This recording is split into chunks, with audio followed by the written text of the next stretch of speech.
Hello, folks. Thank you guys for joining us for another Monday Mayhem, episode number 6. We're going to be picking up where we left off last week in the middle of chapter 3, and I think we're pretty excited about where this story is going. I know I'm having a lot of fun with it. Robbie, how you doing, brother? Doing good, doing good. How you doing? I'm doing all right. How do you feel about the story so far? I'm liking it. I'm like I said, it's helping out with a lot of stuff that we've talked about. So I'm happy that it's going the way it's going. Me too, and I think people are really starting to enjoy it. I know the crowds are getting bigger. Yeah, I mean, the first one we did, I think for the very first episode I did, I think we maintained between about 40 and 50 viewers, and we've got 54 already, and we're just barely getting started.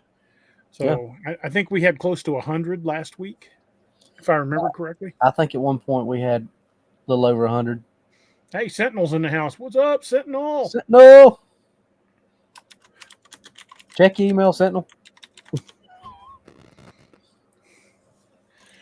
So you want to give them the updates on your latest? Oh, let's see. So book 4 is in the hands of our fearless leader over here. He's finishing up on layouts. Is that what you're finishing up? Yeah, layouts and formatting. Layouts and formatting. Cover is done. Pretty much everything is done. I just got to get once DA finishes layouts and formatting and gives me a final page count, then I can get that to Luca and she can finish the cover's pretty much done except for the final page count, so she knows exactly how big everything's got to be. No promises, but I might have that done tonight. So, well, there you go on that. Book 5 is 27,000 words, I think, as of today. Nice.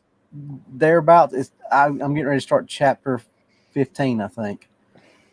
And that is a new series, but it's kind of a springboard off of what book 4 is. Still all tied into mine and DA story, but it's another series, and I'm liking it. DA kind of scared me the other day when he called me and told me to get in the studio. I thought, oh crap, he don't like it. But it was quite the contrary. Yeah. He said he kind of liked it a little bit, so hopefully the rest of y'all will too.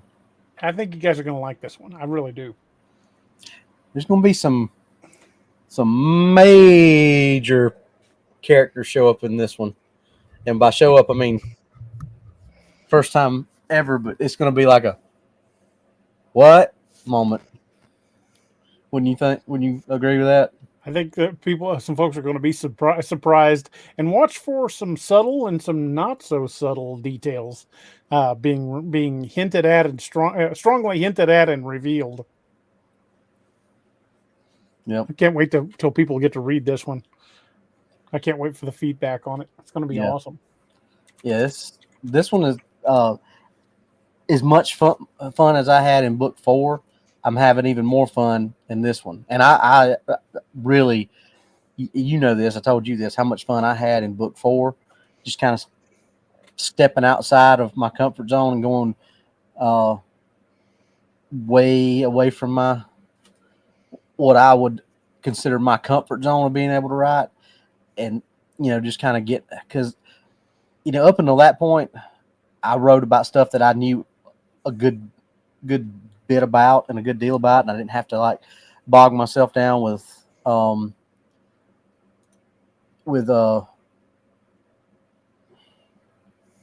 lot of research, so to speak, because I could pull from this, which is a scary thought sometimes. But book 4 just there was a lot of stuff that I had to research and had to look into and figure out, and it's like the dialect and all that stuff. So I hope y'all like that one. And not far after that one, book 5 will probably be coming out. So definitely gonna have book 4 coming out in September. I don't know. It's a possibility depending on how much DA's got going on that we might. Robbie wants to get his 5th book out prior to the conference in Ohio in October. And since it's toward the end of October, it's like the 24th and 25th or the 23rd to 24th. Since it's toward the end of October, I think that's an attainable goal. Yeah, because I would say I'm pretty close to being halfway finished with book 5. I mean, it's getting it. DA said something the other day. He said, "Dang, dude, you're already that far?" I'm like, "Yeah." But he always said this, but you know, when you get in working on it, Rod, when you get into that mode and you just got them there, it's just I'm not gonna say it's easy, but it's I don't know. It's kind of DA. You know what I'm trying to say. It's not that it's easy, but it's just like you get down and start writing, and all of a sudden, next thing you know, like 2 or 3 hours are gone by, and you're like, "Wow, where'd the time go?" But and that's a great experience when you hit that stride, when you hit that that flow where things just kind of take off and you get in the zone. I've been having trouble getting in the zone lately, and it's mostly because of back pain. I'm not gonna lie, I've been having a lot of trouble with my back the last few weeks. Go see my pain management doctor tomorrow. So y'all, if you're of the praying sort, keep me in your prayers. And Barry Beezer earlier said he was asking for prayers. Keep him in your prayers, as well as Miss Lene. She's still recovering. And also Steve Payton, keep him in your prayers as well. He's recovering from surgery. He had a carpal tunnel surgery, so he's in recovery right now. So keep all those folks in your prayers, and we can all use them right now. So thank you guys for that. But hopefully I get good news tomorrow. We'll see. I've been stressing about it pretty hard though.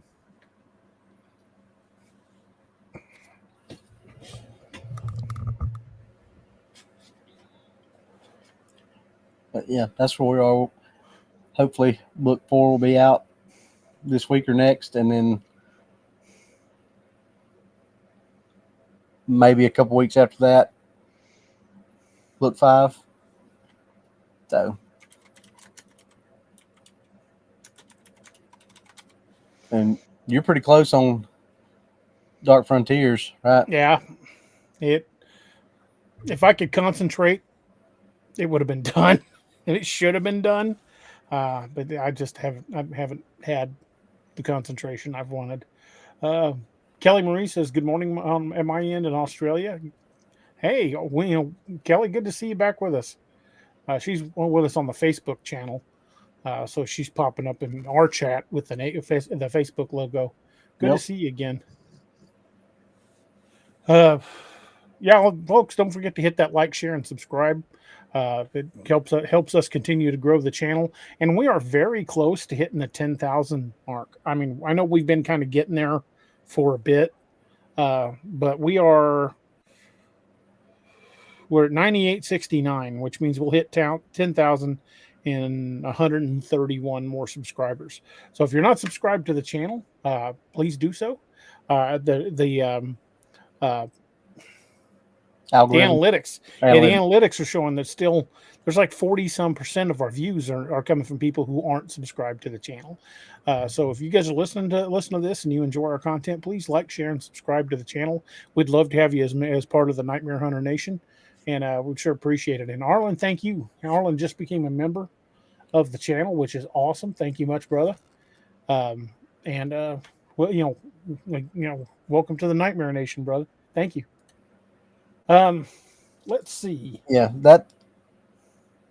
sometimes people don't really realize how much that helps out.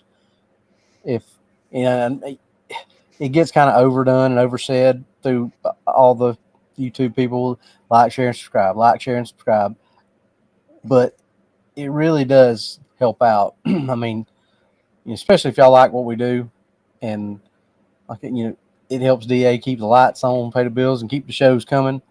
So, if you're not subscribed, it's free. It don't cost anything other than just a little click of the mouse, and Done. Then you get notified whenever we're on, so you don't have to worry about missing us. Exactly. And you know what we forgot to do the other day? We forgot to give out the remaining 5 free memberships. So Well, let's do that. How about we do that right now? I have 5 free memberships left to give. We were going to give them out on Wednesday night and forgot all about it. And then I forgot about it again on Saturday. So we're just going to go ahead and do it tonight. So everybody, if you haven't commented, make sure you've commented in the last few minutes. And I'll give it just a couple minutes so everybody can say hi or anything. Just pop in with whatever you feel like. And we will give those away in just a minute. And I'm going to close my external browser, so hopefully it doesn't notice me and doesn't try to give me one. So I guess we'll see. Yeah. All right, we've had a bunch of people commenting, so here we go. I'm gonna give away the 5. So they should be popping up in the chat any second. All right, here we go. Wendell, one. Misty, holy crap, Ed Pink, Pink, and Stephen Snyder, and Win Clan Ken. Heck yeah, awesome! Congratulations, guys!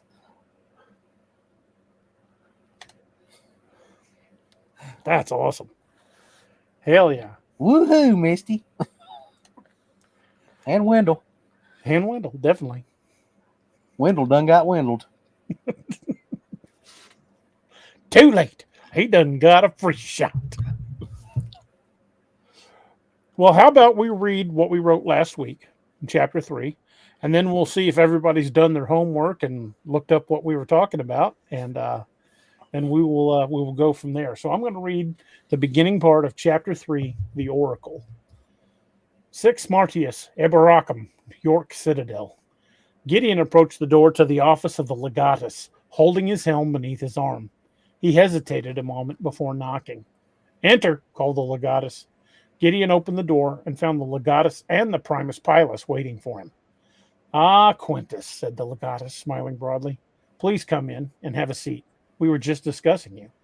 Really, sir? Asked Gideon. I hope I haven't done something wrong. Not at all, Quintus, replied Crixus. Quite the contrary. We've been discussing your request to seek an oracle. And have you reached a decision? Asked Gideon. We have, replied the legatus.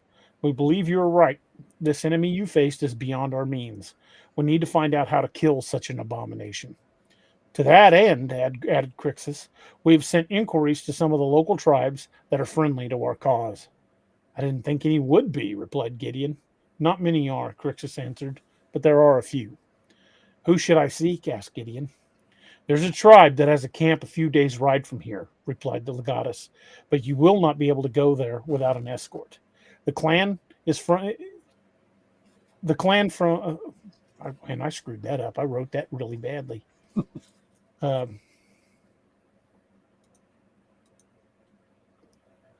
got to fix that. I put the clan the clan of Dal Riata do not speak our language. You must travel with someone who does, or they will simply kill you. Do we have any who speak the Celtic language in our ranks? Asked Gideon. Well, yes and no, replied Crixus.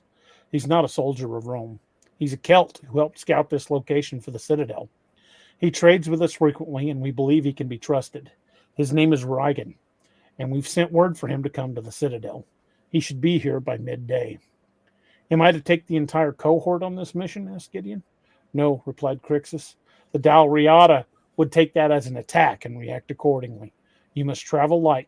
Take only those who you need. Keep it small and fast. I'll leave Claudius in charge of the cohort, said Gideon. We shall keep them on alert should they need to come and get you, replied the legatus. Here's hoping that doesn't happen, replied Gideon. They won't reach us in time to do more than bring back the bodies. There was a knock at the door, and Gideon turned to face it, his hand instinctively going to the hilt of his spatha. Come in, called the legatus. Gideon watched as the door swung open, revealing a man with red hair and a thick red beard, wearing animal hides and leather clothing, with a round wooden shield slung over his back and a long-bladed dirk on his right hip. On his left was a broadsword with a long-braided leather thong on the end of it. Ah, Rigan, said the legatus, standing as the newcomer entered the room. Thank you for joining us so quickly. "'Tis me pleasure," replied Regan. "I'll no be a forgetting the kindness you showed me people when the crops failed to come in last season." "What is it? What is that on the end of your sword?" asked Gideon, pointing to the thong. "Ah, me wife braided it for me," replied Regan. "It's good luck. It also keeps me from losing me blade in combat." "That's a damn good idea," replied Gideon. "I'll have to remember that." "So, what do you need in such a hurry?" asked Regan. "I'll let the centurion tell you the story," replied Legatus. "Quintus, if you please." Gideon nodded and began telling Regan the story from the beginning. He expected Regan to be surprised by the strange wolf-like creatures, but he seemed to take it in stride. Once he finished, Regan took a seat and leaned back. "You don't seem surprised," said Gideon. "Aye, that's because I ain't," replied Regan. "These same creatures have been plaguing me own people as well.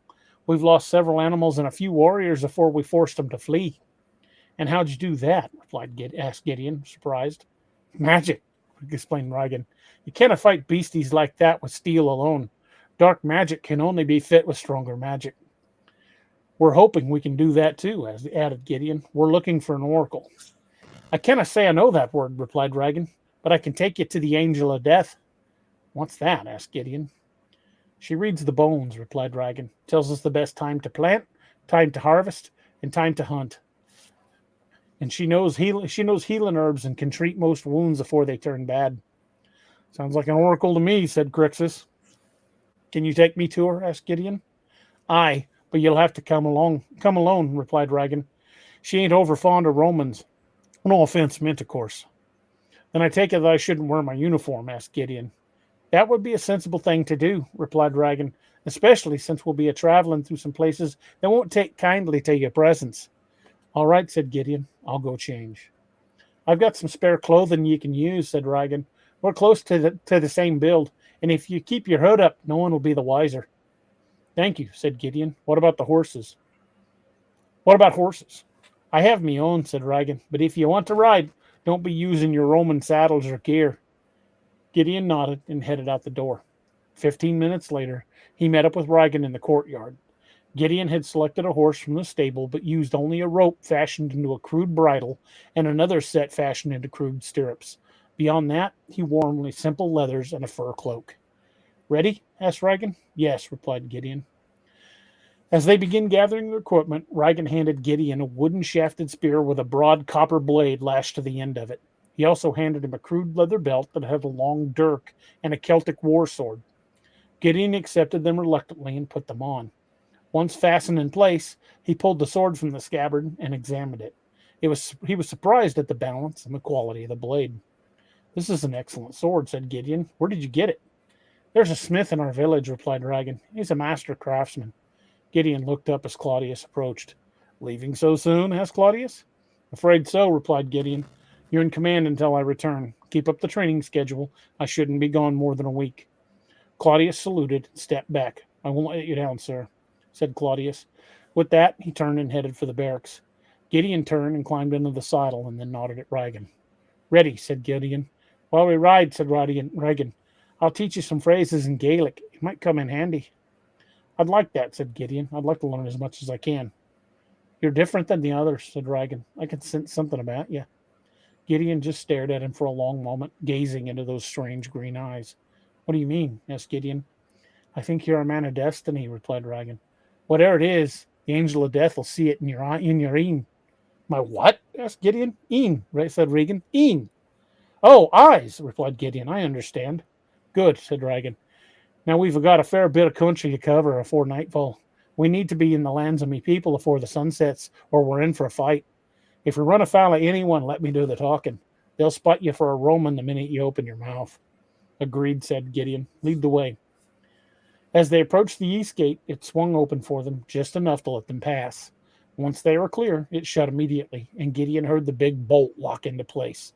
They were well and truly on their own now. "Try and keep up, Roman," said Regan, laughing as he spurred his horse into a trot. Gideon kicked his horse in the flanks and sped off after Regan. In minutes, they had crossed the cleared kill zone and entered the woods on the far side. Seconds later, they lost sight of the citadel completely. Gideon hoped that Regan was really on their side. Otherwise, this was going to be a very short trip.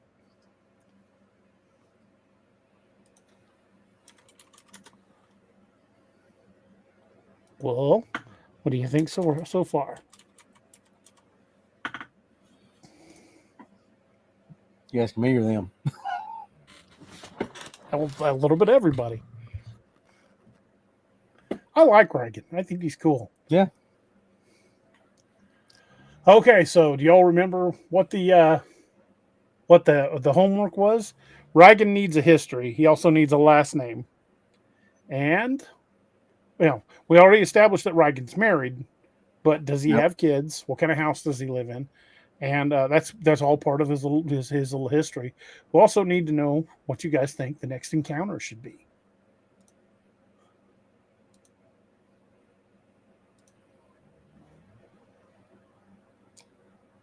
Let's see.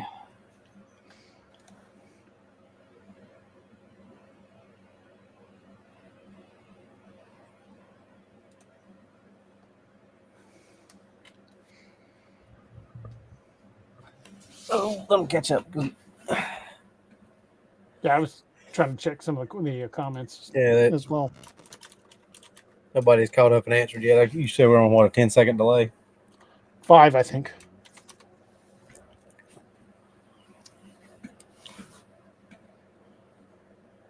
We got 76 people watching. That's nothing to sneeze about. Nope. It's good.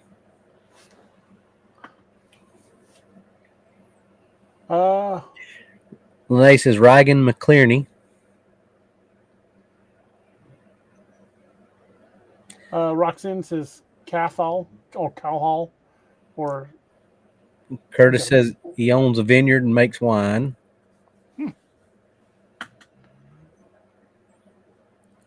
Jerry Carter says Pendragon. Don't want to use that one quite yet. Little early for the Pendragon line to come in. Roxanne says Guggen. Milkman says Reagan O'Brien. It would be Irish. Kay Bauer says Reagan's wife is a sassy redhead that may or may not be a gypsy. Well, it would match Reagan. He's a redhead. I need to share the screen so everybody can see the writing.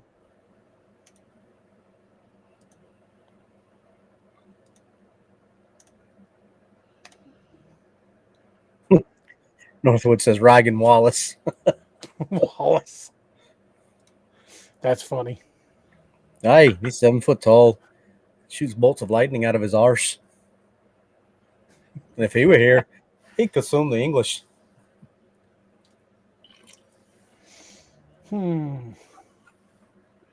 Robin says Reagan O'Connor. O'Connor again would anything with an O on it is Irish. Mostly what you got in Scots at this time would be. I don't think Robbie, correct me if I'm wrong. I know you've looked it up more recently than I have, but like MAC, the Mac prefix. Yeah, I don't think it had. I don't had it come because this is 108 BC.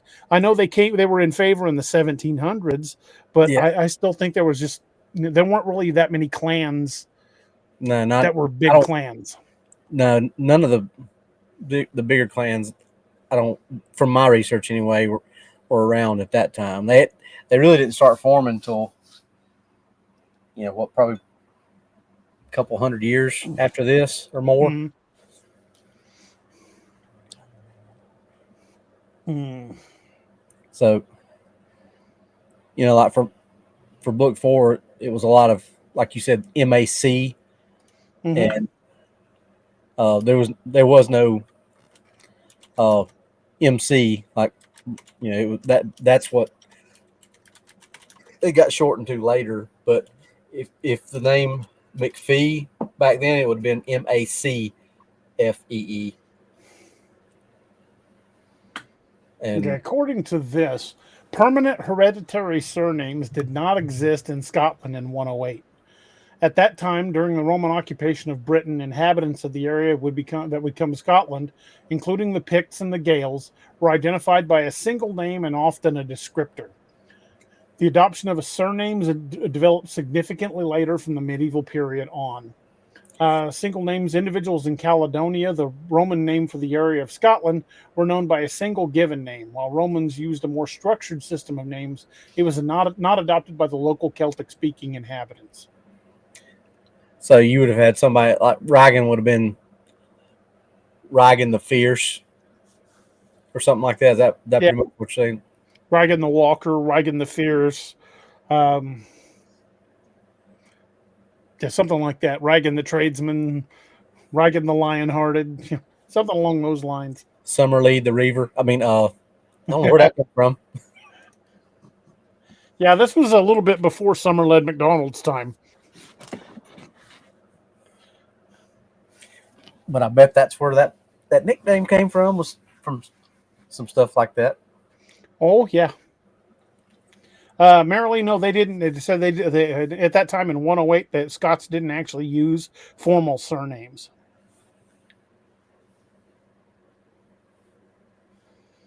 Well, let's see. He trades with them, so you could have, and he knows a lot. You could have Reagan the Wise. Mm. That wouldn't probably.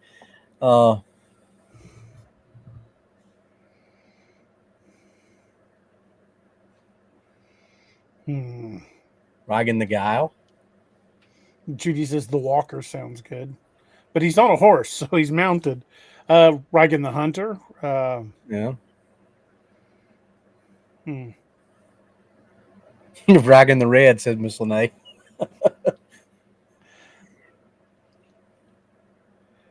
Uh, hmm.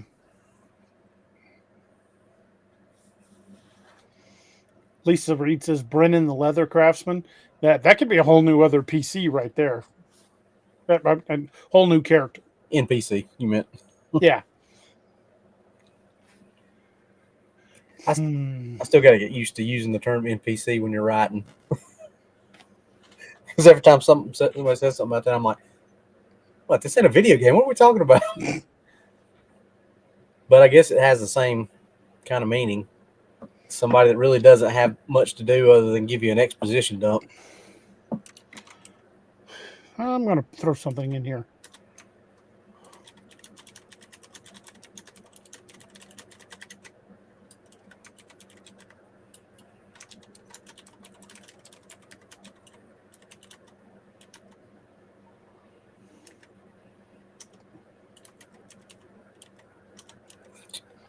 Kay Bauer says Reagan McFly, just so you can hear another character yell, "Hey McFly!"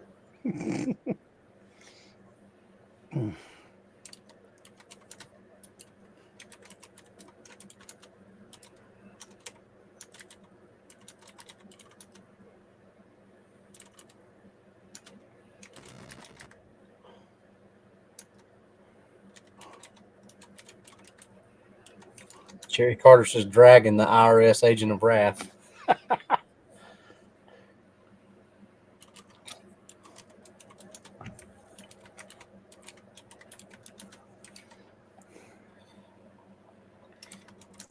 Milkman says Reagan the Rogue.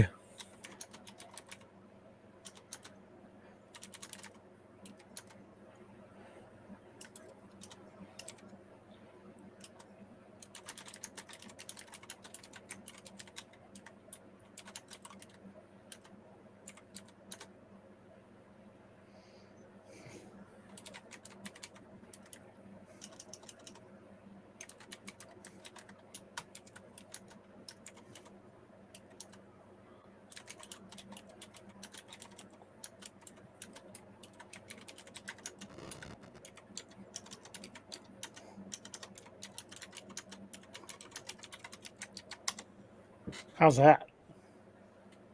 I like that.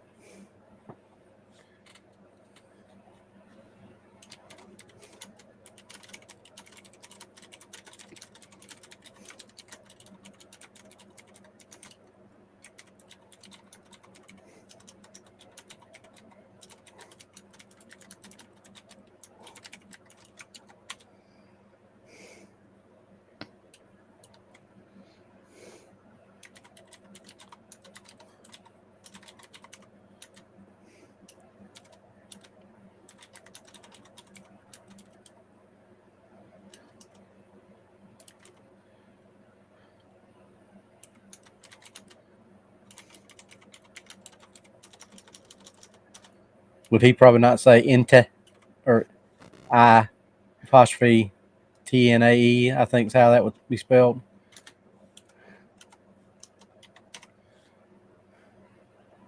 Yeah, something like that.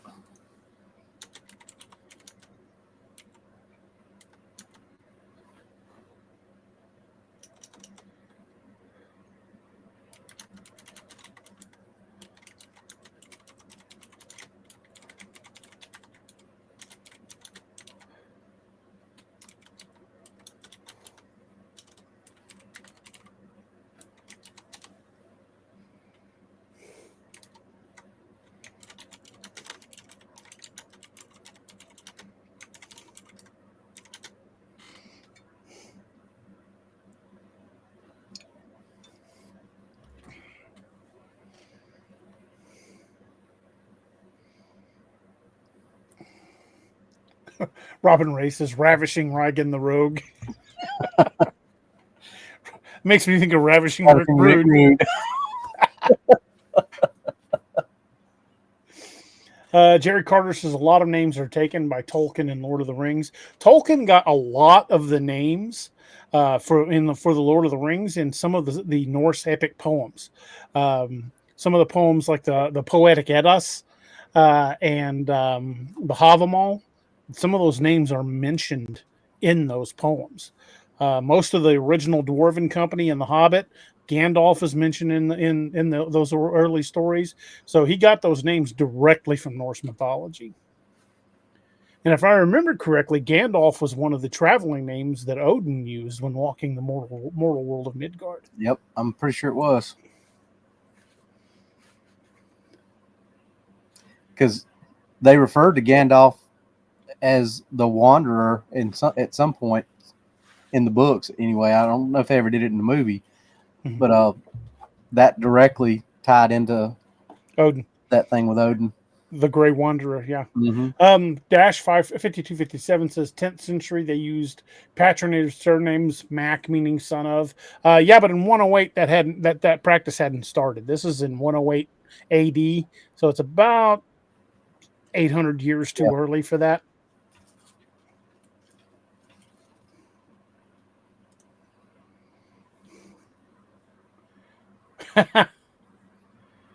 That's funny. Kay Bauer says before they leave to where they're going, Reagan should tell them to pack something off the wall. When asked why, Reagan would throw out the dragons. My boy always pack for dragons. He does kind of remind me of Margolin in a way. It does a little bit.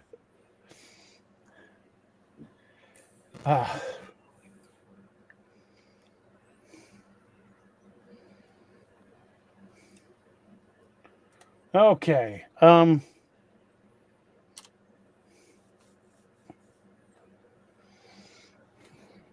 So, thinking we need some kind of encounter here. Northwoods. One of the centurions needs to be named Flatulus Maximus. The big fart. Or the big shit, whichever way we want to look at it.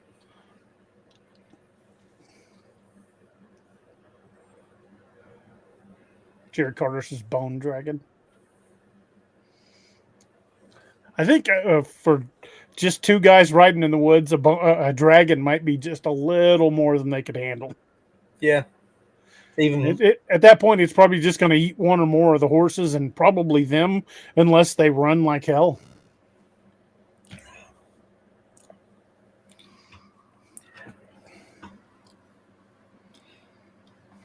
Now, maybe a cave bear or something, just to keep it kind of real. That's possible.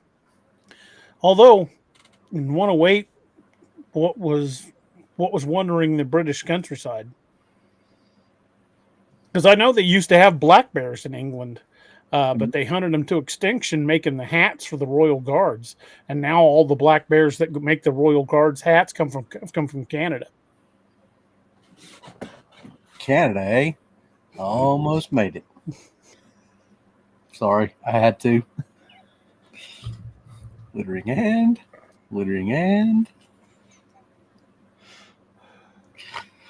Tammy says no more horse killing. Apparently, I'm forbidden from killing horses now.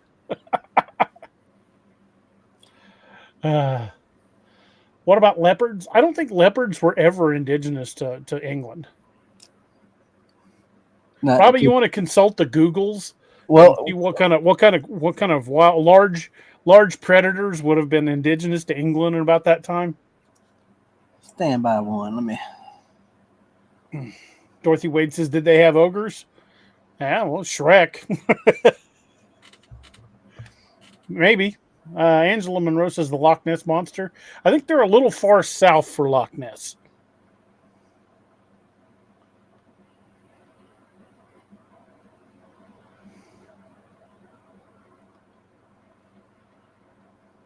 AJ responded to your littering and I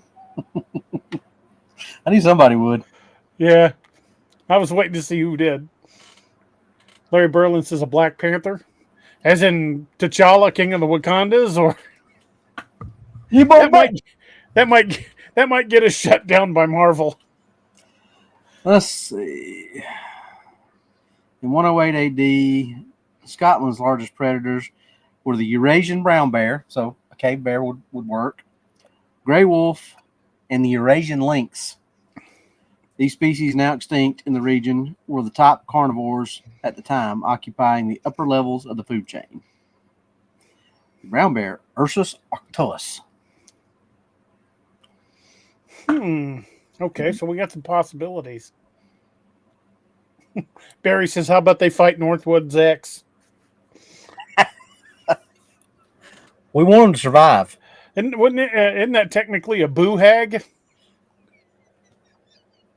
Or Northwoods, would that be a boo hag or a banshee?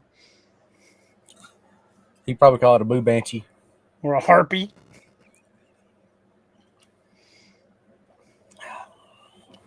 Miss Lene says wild hogs. Lisa says a puka. What exactly is a puka? Not sure I know off the top of my head what a puka is. No. Is that one of them Pokemon things? I don't know, maybe.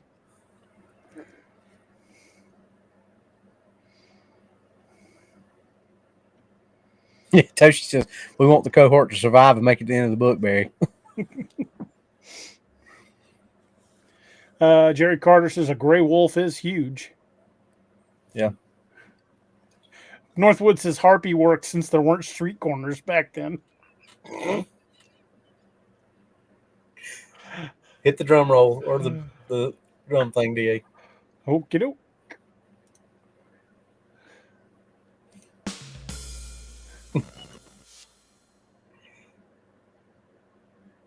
Jerry Carter says, how about a gray werewolf? Milk Dud says angry badgers. Badgers? We don't need no stinking badgers.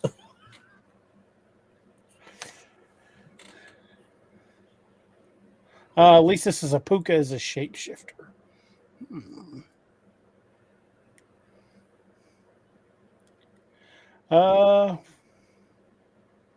Okay, Cajun says it's from Irish folklore. This story's set in Scotland. Well, it's on the English Scottish, basically the border between England and Scotland. So She says, what about a werebear? That would be a big thing to fight. Yeah.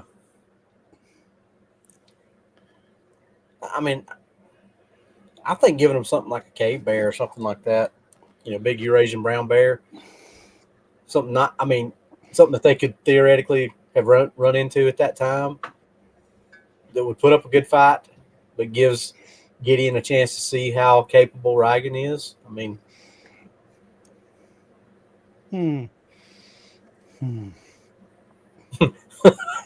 a were-squirrel. Were-squirrel. There we go. That's what happens when Misty gets bit by a werewolf. It becomes a were-squirrel. Yep.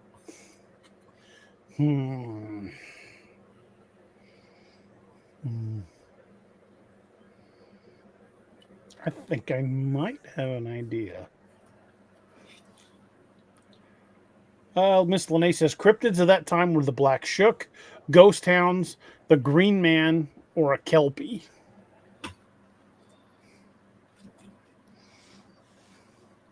Hmm.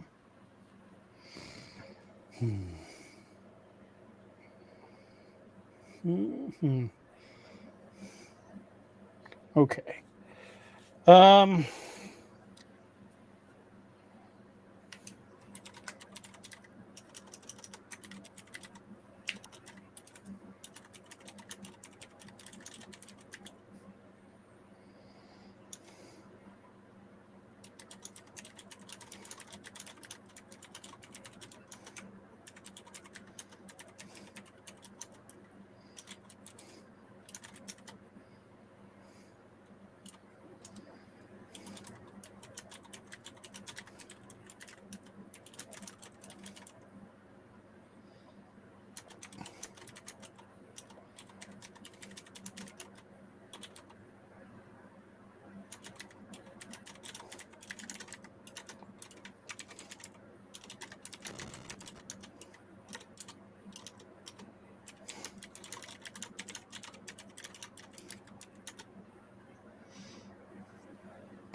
What? Mary Poppins. Well, Mary Poppins, y'all. That's exactly what I was thinking when I said it. I was thinking of Michael Rooker. Oh, Mary Poppins, y'all. Is he cool? Yeah, Yeah. he's cool. I'm Mary Poppins, y'all. Oh, Cajun, you own it tonight, brother.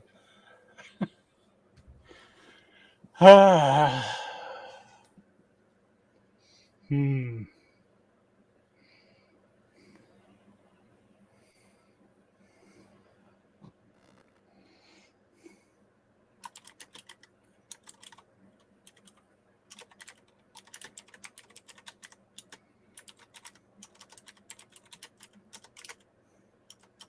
Oh, what in the world? It just suddenly spaced itself. Them letters acted like they hated each other for a minute there.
Don't go into the long grass.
Oh, that one.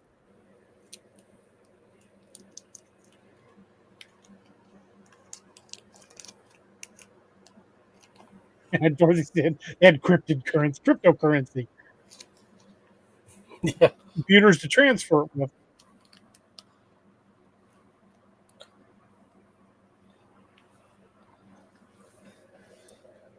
You take Doge.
That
Nice, nice.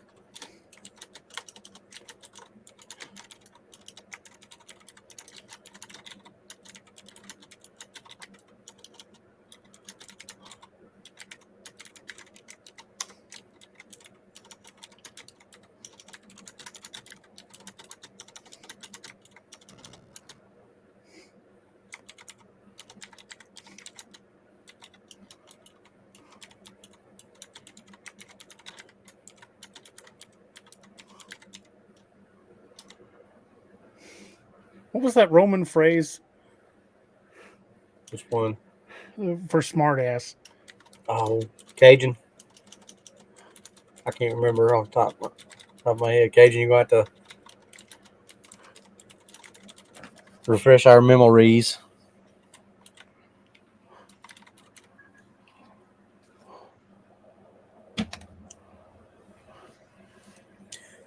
Oh, there you go.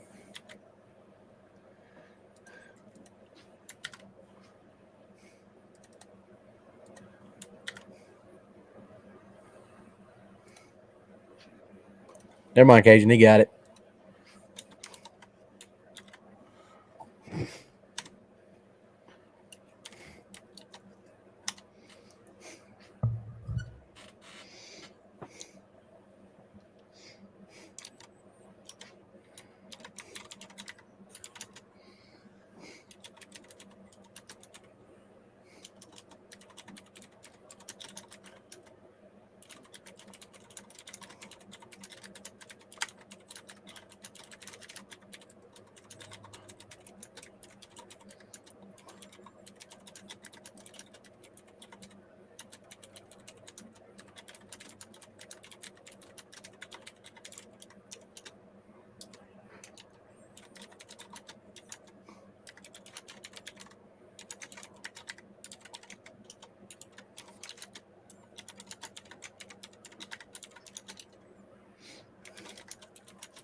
I'm really starting to like Reagan.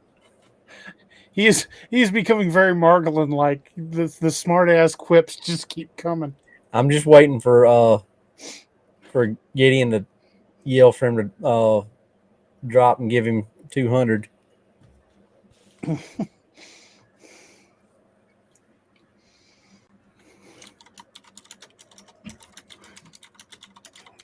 It's no wonder Gideon doesn't put up with Margolin's BS. So look at all the BS he's had to put up with over the years.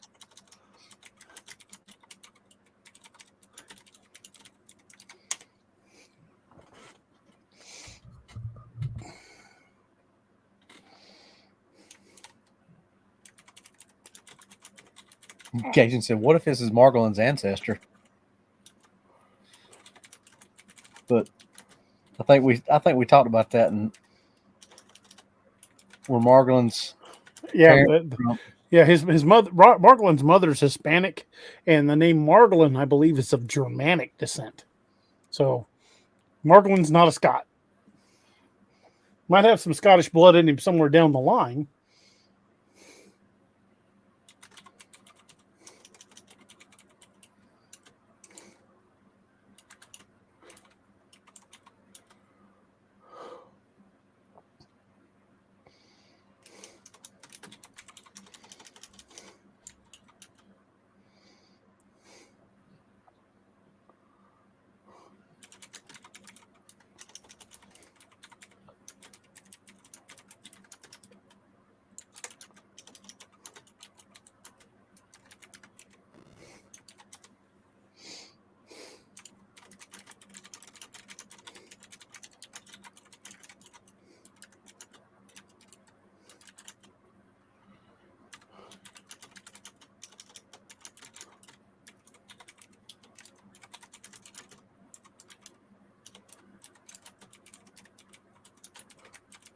Take your pick.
Yeah, you might have left that little detail out there, Dragon.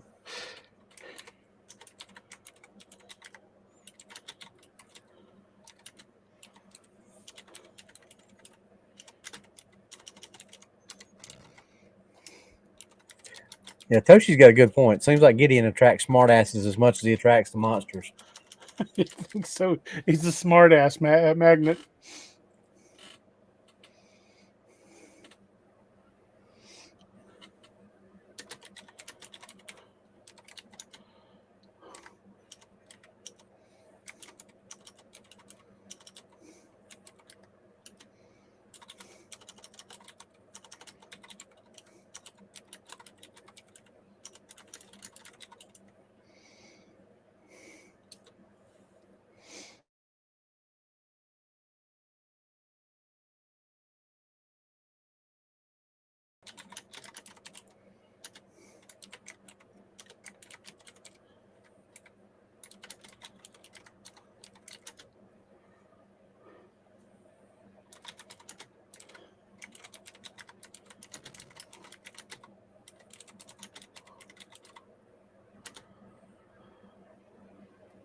Hold on.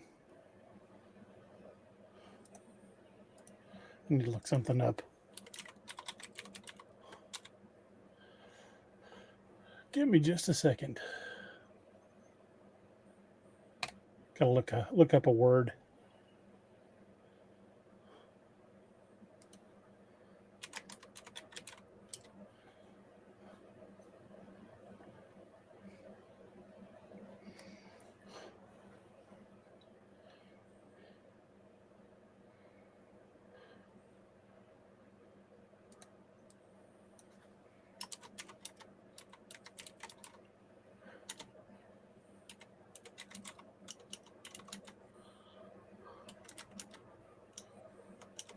That's not the word I'm looking for.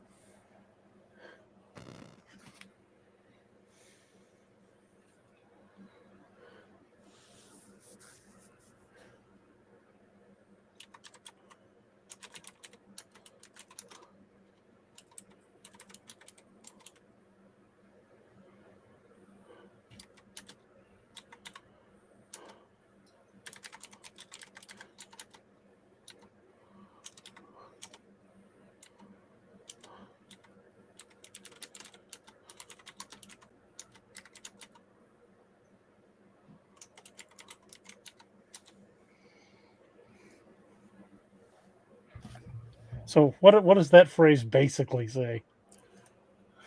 Celtic second, you should accept the difficult as complaining about it. Embrace the suck.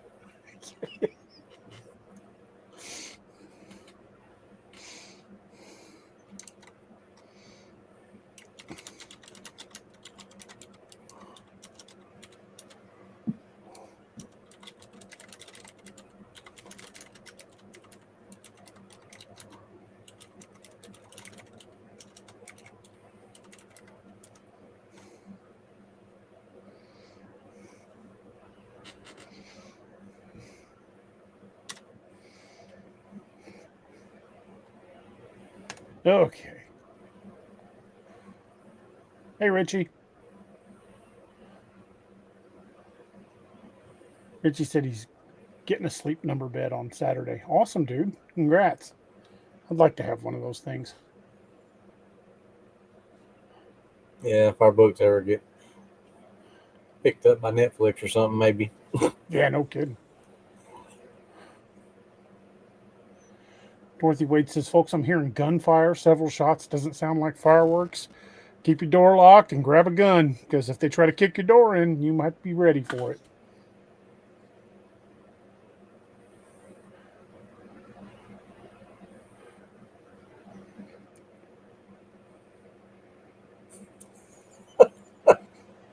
Jesus, Jerry. Yeah, I did. I did see that. They resemble Ellen DeGeneres.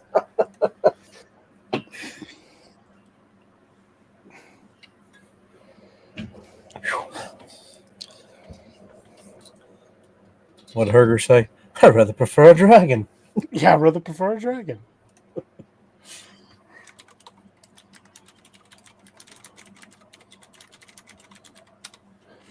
Good night, Miss Lene.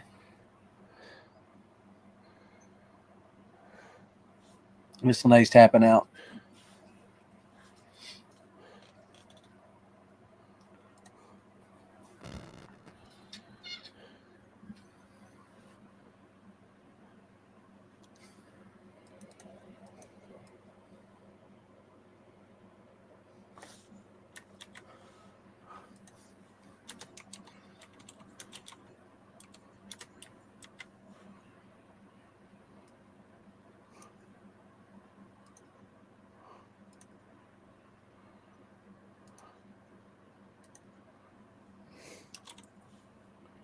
And that means what exactly? Oh.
I was waiting for you to say he showed up with it engraved on his chest plate.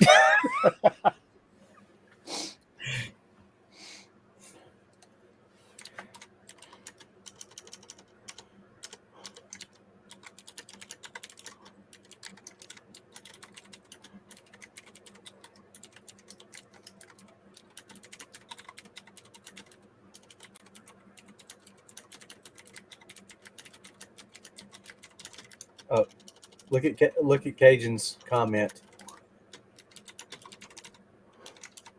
I'm not even on that screen. What do you say? It says, "Oh, a dragon slayer," and I suppose that makes you King Arthur, does it?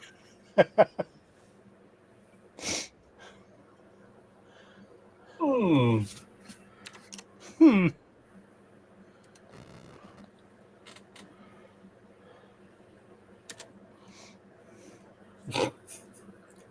Okay, that might be Margolin's ancestor.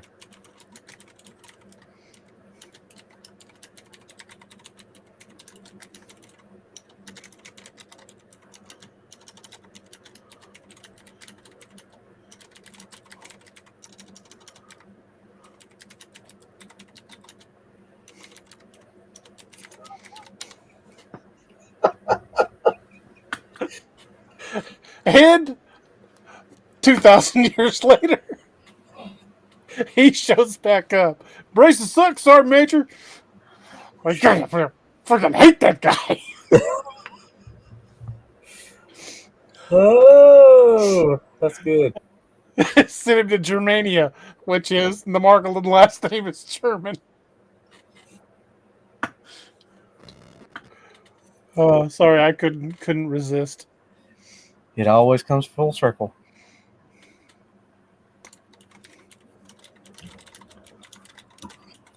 You know, you just never know where that little son of a gun's going to show up, do you, DA? That's right.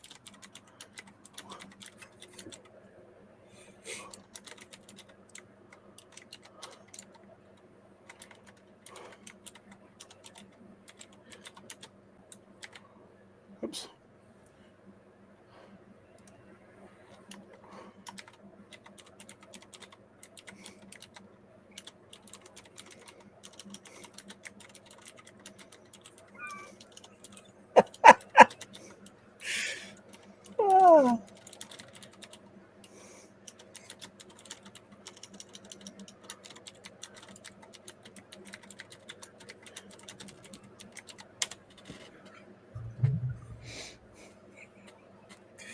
Flavius Margolis.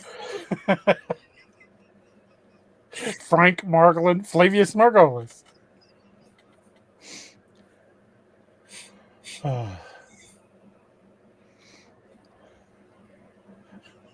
Stray Wolf says, plus he wouldn't stop throwing spears at the enemy's nether regions.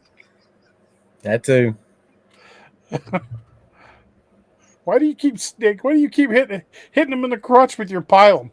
Hey, hey, Centurion. No one wants to keep fighting with a pilum in the dick. Lord have mercy. Dorothy Wade says flavored margaritas.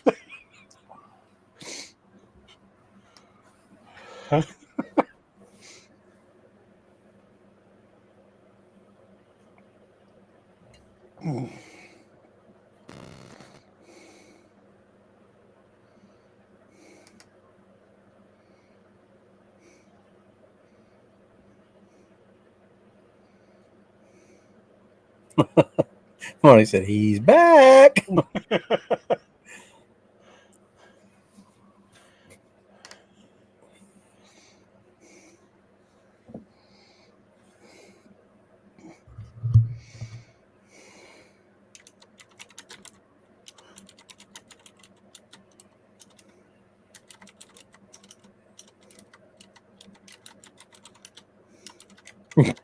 She said the Margolin family has been smartasses throughout history. That's right. Smartasses down through time.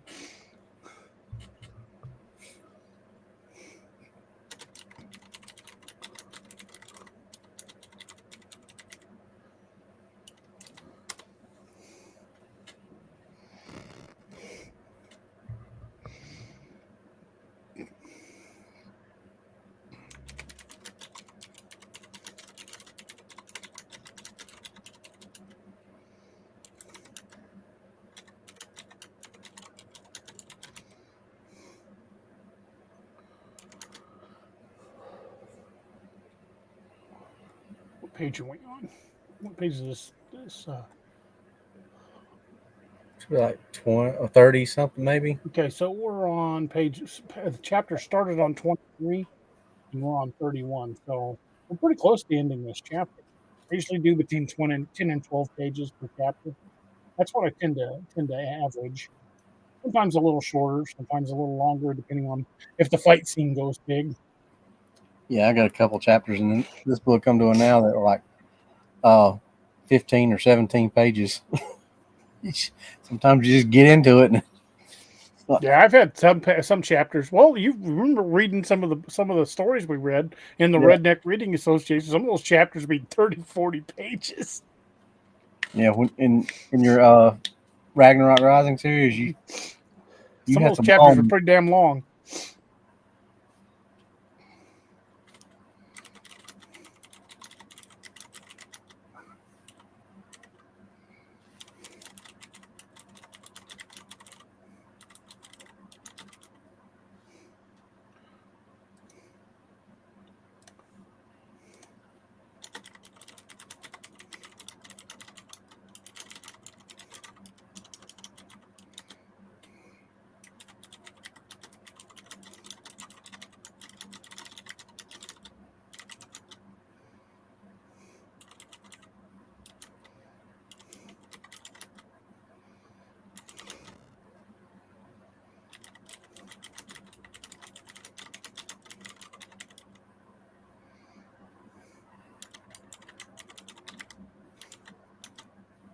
Oh, I forgot to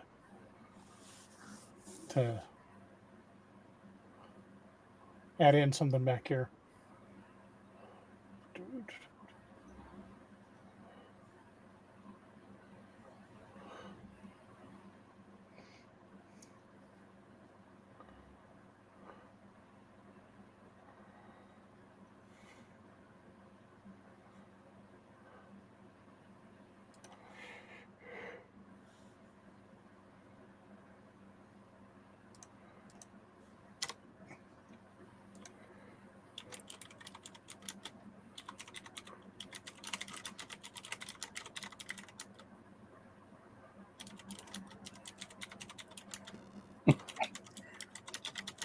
Kate Bauer says, "Behold the not good."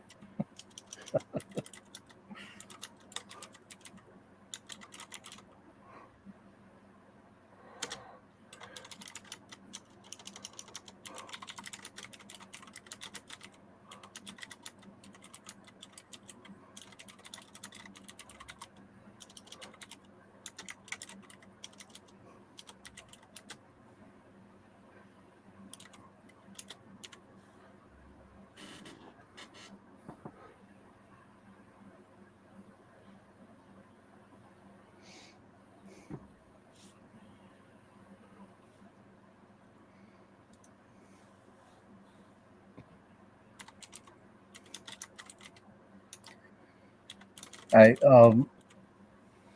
where you put Gideon kept his spear, you didn't spell Mhm. Gideon right. You put God on. God dang it. Fat fingers got ahead of me.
Somebody said, you said Gideon noticed you put that just head instead of just a head.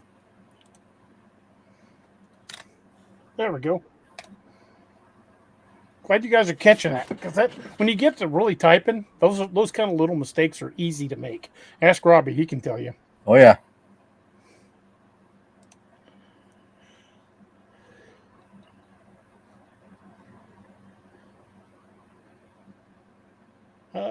Barry Beezer says, "I think where Gideon tells him he should like him wouldn't be would, maybe."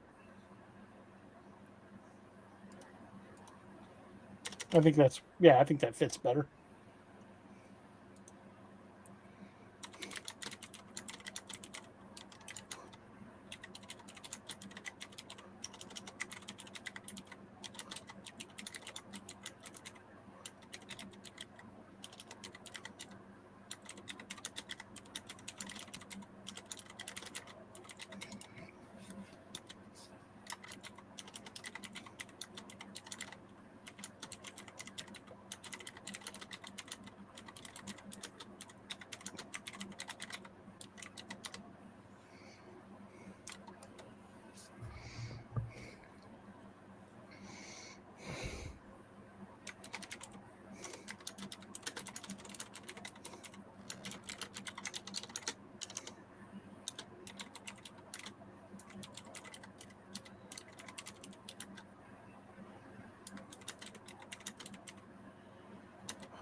Get people talking about Valkyrie and Grey Eagle. Awesome.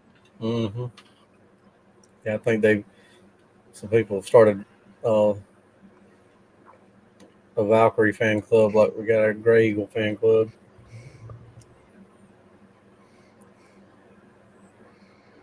Cajun says the Margolin surname is of Eastern European Jewish origin, derived from Hebrew words for pearl, margol, or margoliot. That's from the Googles. Well, sending him to Germania, that's a good start.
You know, there's a little bit of irony in that about him saying if the Picts had invaded Rome, because about 200 years from where this is set, in the 300s, Celtic tribes did unite and they sacked Rome.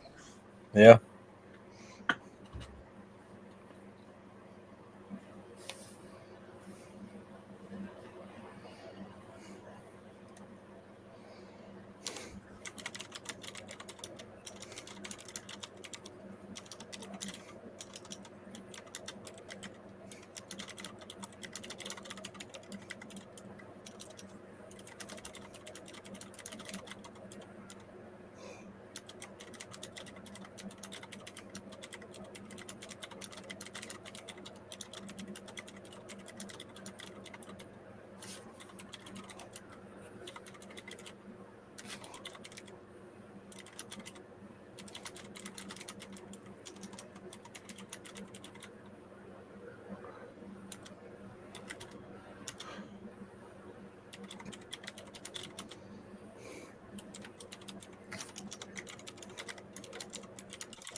On that spell.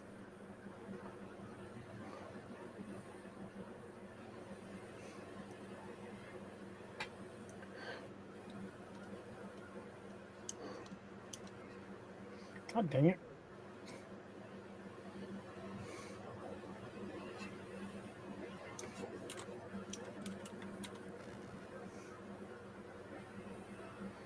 No.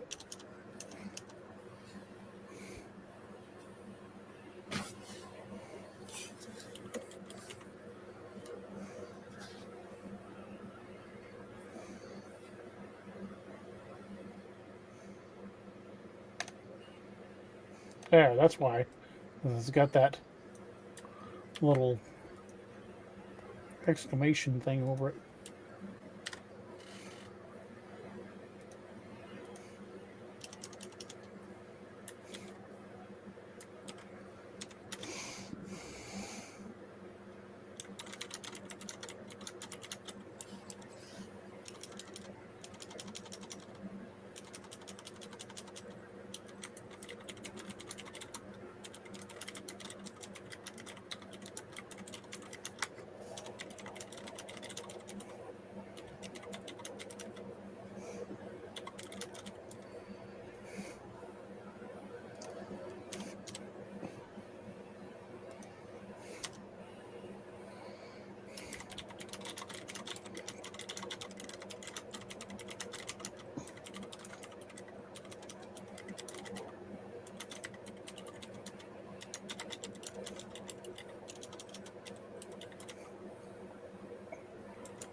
Wouldn't she use that word?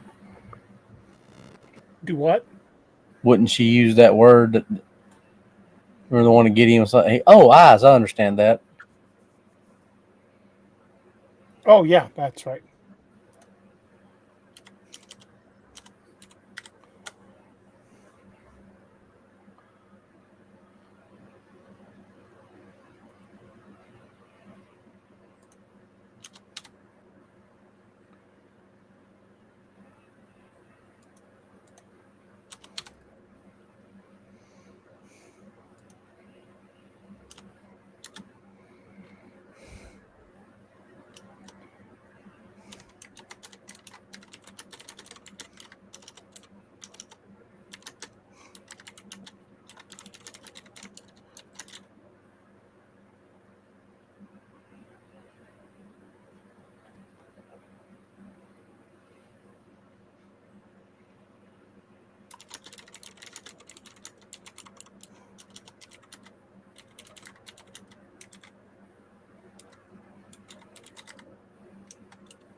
Roxanne, "een" means eyes.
Brenda said you misspelled Christian and had two ands further back up the page.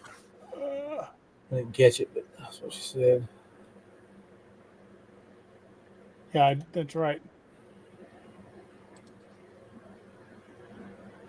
Left out the R.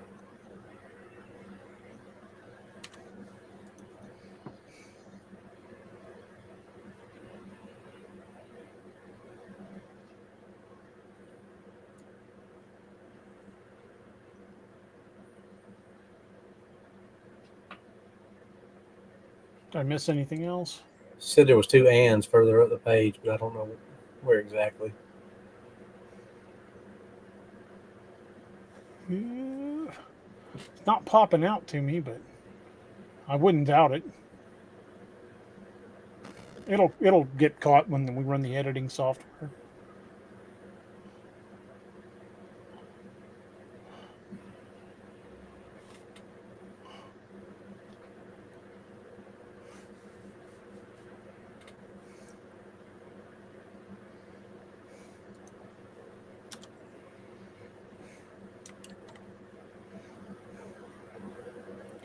So,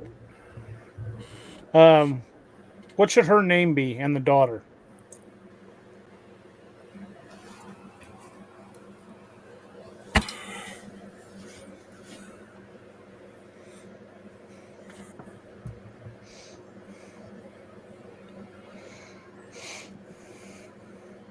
What should we name her?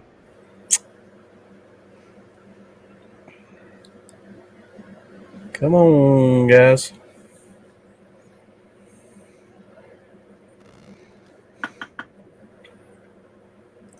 Robin Ray says, I guess that's Marianne or Marian. Toshi says Lona.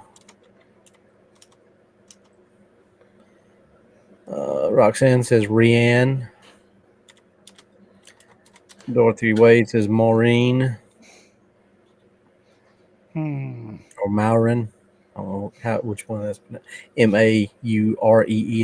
Excuse me. And Toshi says Skyla.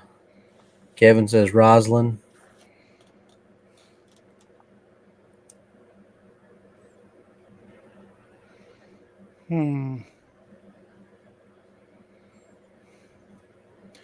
How about Maeve? Maeve.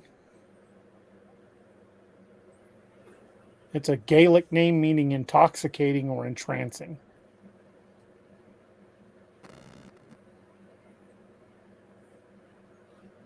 Or Morwen, a name derived from Cornish meaning maiden. Justin Old Fart says Willow. Sharon Guy says Olivia. Lisa Reed says Gwenella. Well, kind of like Rosalind. That's kind of nice. Angela Moore says Morag. Cajun says Eileen. ALIN. Excuse me. AL. God dang, chat moves so freaking fast. Toshi says Iona. I kind of like that.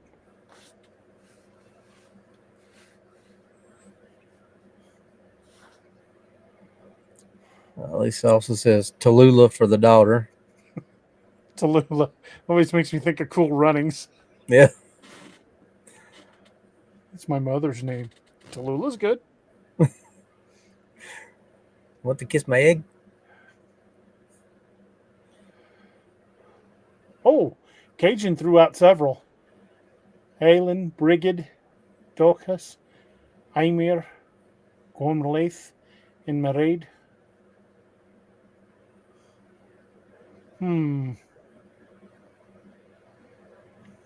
Toshi says Fiona. That was not bad.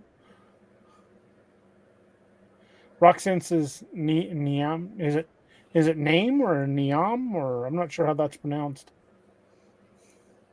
It means beautiful.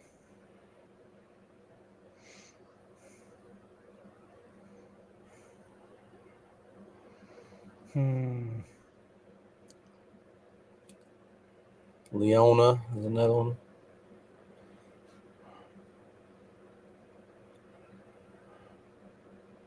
Rhiannon.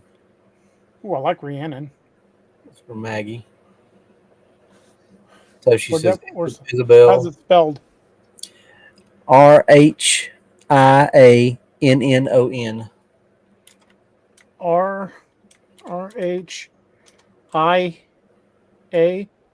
NNON.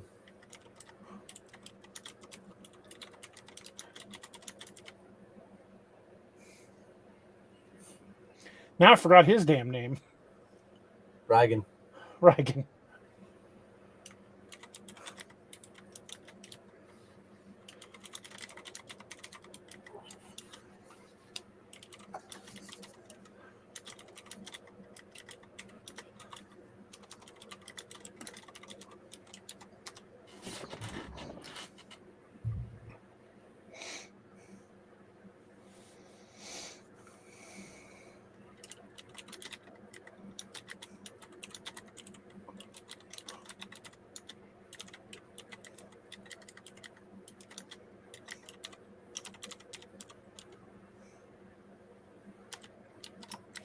you mean he comes seeking our aid? But we. Oops.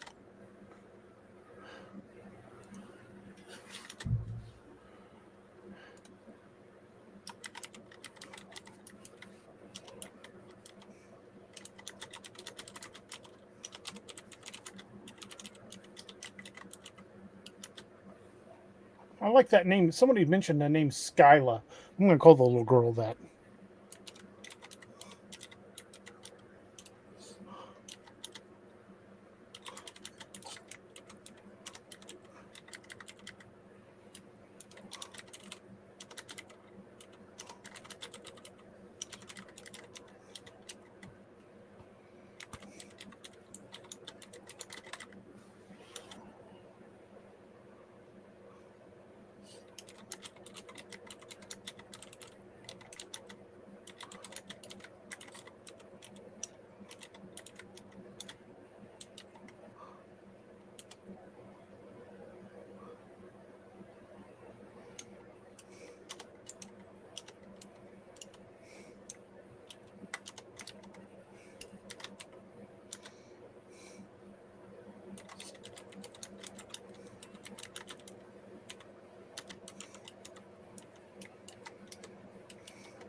Wrong key.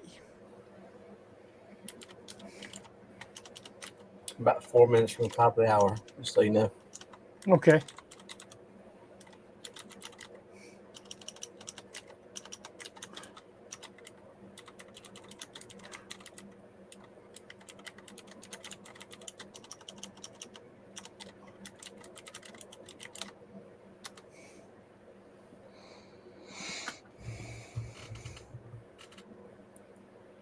Well,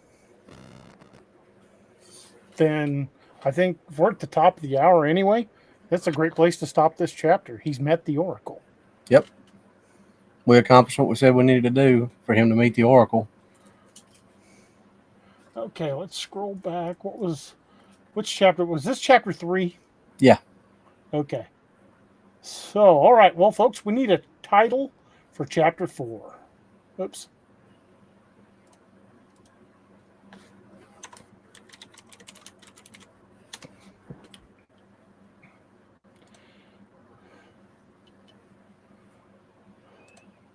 What should we call chapter 4?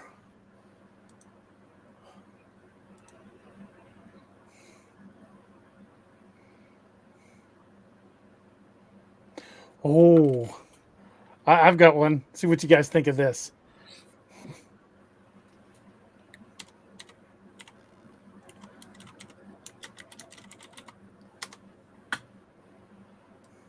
I like that. I think that's just foreboding enough for the next chapter.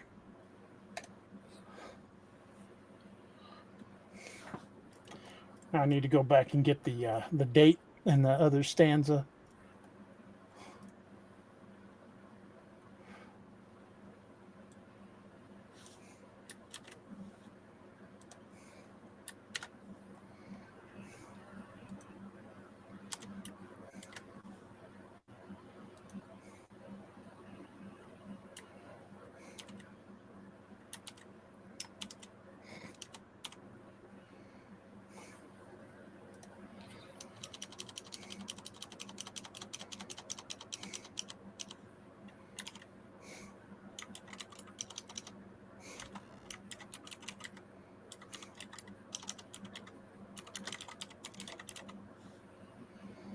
All right, then.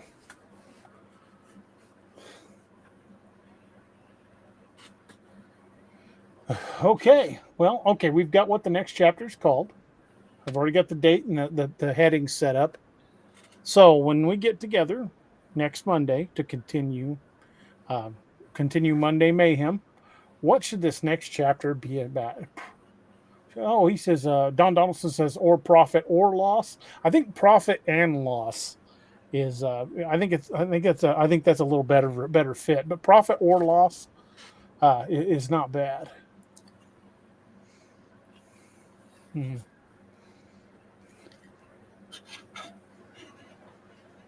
I think I may have already set up what we should do in the chapter, because Skyla says that's the man I dreamed about. He saved me from the wolf. So how about in the next chapter? He gets his information from the oracle, maybe even a magic blade for putting him down, and they hit the village. And he saves Skyla. I think that's kind of fitting. I think that's perfect for this chapter. I agree. I think that's set up nicely. Got a good tonal shift.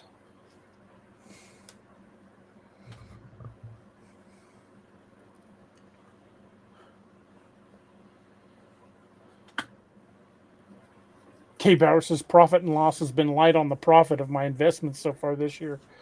Well, that's why I spelled it PROPHET, as in a prophet of the Lord, or a person who speaks prophecy.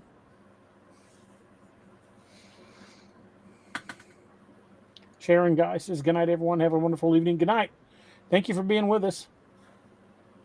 Arlen says, so we go to the ads. That's YouTube's doing, man. I'm sorry. Got nothing to do with that. Okay, so, all right, we've got that. We got that one quick. We're going to stop sharing that. And we've got some we covered some pretty good distance. I think we probably put in 7 or 8 pages. Yeah. I mean, we were, let me take a look just to be sure. We started off on like 20 something.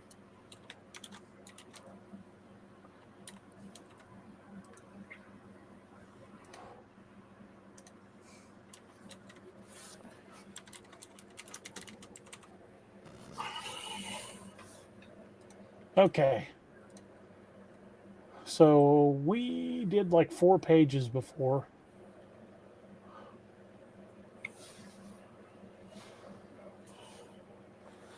Okay, so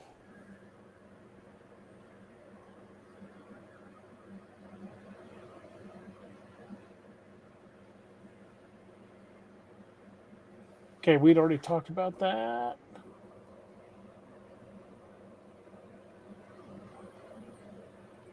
Okay, so we started in the middle of page 27 and ended up on 34. So we did, 6.5, 7 pages. That's pretty good. Yeah, that's not bad at all. We also went from, what was it? What did I say at the beginning? Roughly 7,000 words to 9,500. Yeah, that's not bad for just a 2-hour session, and not even a 2-hour session, because we didn't actually start writing till about 20, 30 minutes into the show. Yeah.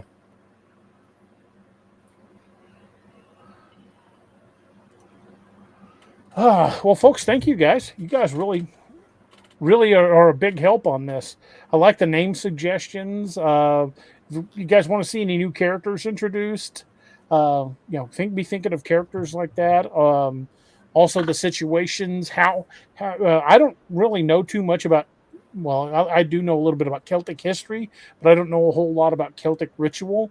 And the whole vision ritual would likely be some sort of probably very similar to Native American in origin. But if you guys have any touches you'd like to see in her, using her, her reading the bones or whatever it is she's going to do. Yeah. K-Bar says I've been DA been wordulating tonight. You definitely, folks, get your thinking caps on for next week, because I'll be wanting your input on how the conversation is going to go with the Oracle, anyone else we might want to introduce, and how the fight's going to go. Harold, thank you, brother. I appreciate that. He says we're praying for healing on your back and have a better one, everybody. I totally agree. Prayers for everybody that needs it. Miss Lene, Barry earlier mentioned it. Y'all just pray for each other. I mean, we'll just say everybody pray for each other, because I know every one of us could use it. And I think together we're telling a really good story. I think this is going to be an interesting addition to the verse, so to speak. I'm really pretty happy with the way this is turning out. I mean, we're getting ready to start, chapter 4, almost 10,000 words in. Yeah, that's a pretty good writing commitment for just 6 episodes. Yeah, it really is. Robbie, anything you want to add? The current status on your books, or where they can find your books, that kind of thing? You can find me on the same place you can find DA, Amazon. Just search Robbie Jed Rains books. 3 out there already. DA said earlier, for those of you who come in later, that maybe he'll get done with layouts and formatting tonight, possibly. But hopefully we'll be done with it this week. Then all I got to do is get the page count to Luca so she can finish the cover. The cover's pretty much done. She's just got to put her last little bits into it. I've already got pretty much everything keyed into KDP that I need to. I'm just waiting on the manuscript and the cover, and it'll be ready to go live. And then I'm probably 28,000 words into book 5. Getting ready to start chapter 15 on that. DA's already been proofreading on that one, him and Doc, for me, along with a few others. You guys are gonna like it. So, yeah, I'm really excited to get. I'm excited to get book 4 out there, but I'm really excited to get book 5 out, because I think that might be my best one yet. I agree. Robbie's writing ability is really progressing. I mean, he is doing just night and day from book 1. I'm not saying book 1 was bad, not by any stretch of the words, but I can see how much he's already improved his skills. Brenda Sinning says, sorry to hear about your back. If you would keep me in your prayers for healing for my shoulder replacement. Pretty sore tonight. Prayers to y'all too. Well, definitely, Brenda. We will definitely be doing that. Hope you get to feeling better, you recover quickly, and come back stronger than ever. I understood what you meant, Brenda. No worries. Yeah, Robbie's most recent release book is Terror of the Wampus Cat. The link just popped up in the chat. Make sure you guys check that out. If you haven't read his other books, y'all need to go back and read them, especially now that they're starting to really interconnect with the main universe, the main DA verse. Although I don't know if we should call it the DA verse anymore, just refer to it as the verse. I'm just glad you allowed me to come into the verse. To play in the sandbox? Yep. Well, it's a big sandbox, and it gets bigger with every book. Yeah, it really is, because we just added another, or we're adding another area of the sandbox, so to speak. Arlen says he got good news today from his doctor, and he prays everyone else gets good news too. That's awesome, Arlen. I'm glad you did. But again, folks, thank you guys for hanging out with us. We had an awesome time. I really like the way this story is shaping up and coming together. This is a lot of fun sharing the process with you guys and getting your input from minute one throughout this story. And I probably what I will do is go ahead and, now that I've got about 4 chapters into this, well, 3 solid chapters and a prologue, I may go ahead and start sending this out to the alpha readers to let them start proofing it, so they can start spotting errors as we move along. Because that's how I usually do things with my books. As I start getting more and more written, I send it to the alphas and they do the pre-proofing. So by the time we finish the manuscript, it's just ready to go to edits. And I will probably go ahead and do that. If any of your alphas are in the chat tonight, watch for that getting your emails probably tonight or tomorrow. And I'll just make those fixes, and we won't even go back and talk about the fixes.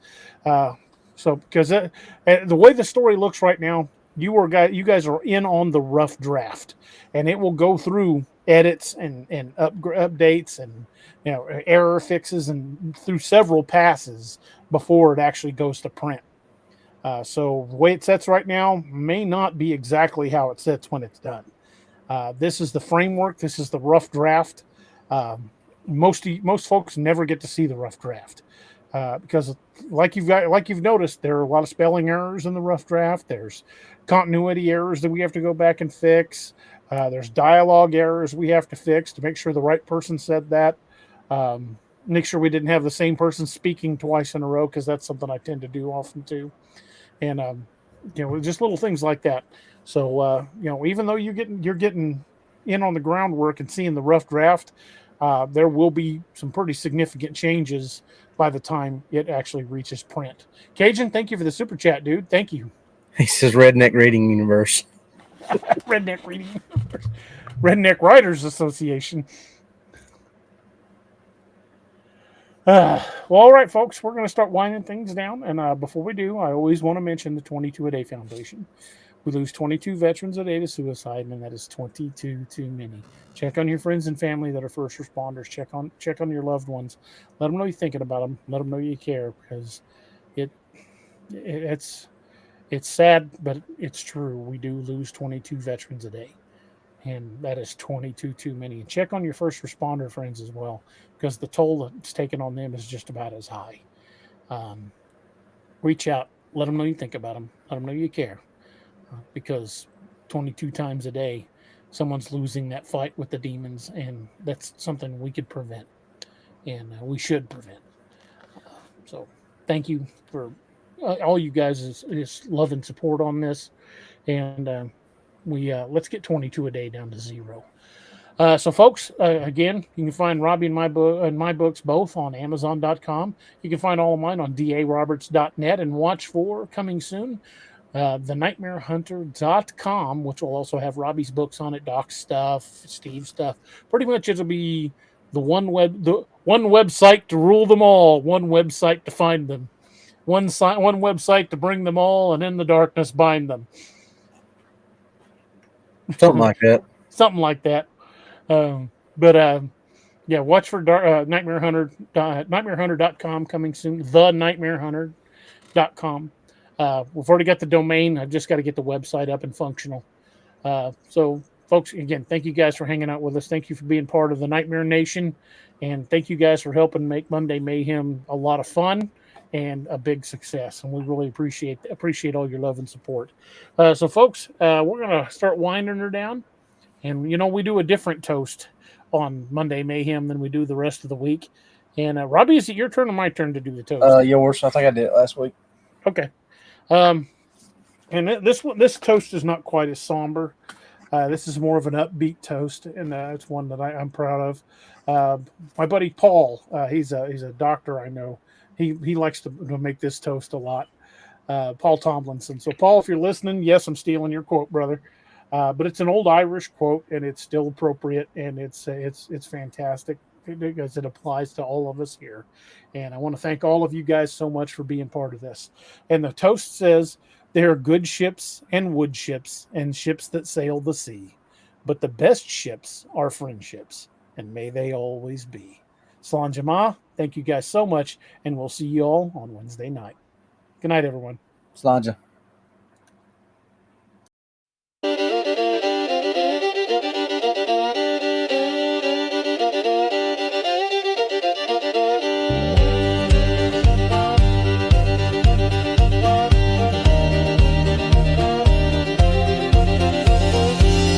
Plains, the winds are howling, saloon doors swinging, shadows growling. Three lawmen stand tough as rawhide. Yeah, Doc and DA, nothing can abide. Whiskey shots and poker faces, staring down the darkest spaces in this town where legends roam. These boys bring justice, sending evil home. Cryptid lawmen, wild and free, hunting monsters for all to see. With silver bullets and grit of steel, they fight the darkness, make the demons squeal. From dusty canyons to moonlit plains, justice rides with wind and rains. Cryptid lawmen, a fearsome sight, standing tall against the endless night.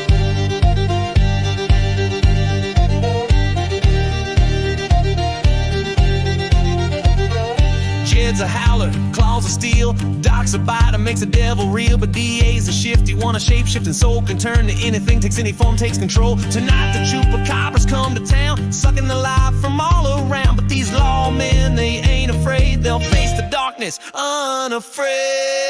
Cryptid lawmen, wild and free, hunting monsters for all to see. With silver bullets and grit of steel, they fight the darkness, make the demons squeal. From dusty canyons to moonlit plains, justice rides with wind and rains. Cryptid lawmen, a fearsome sight, standing tall against the endless night.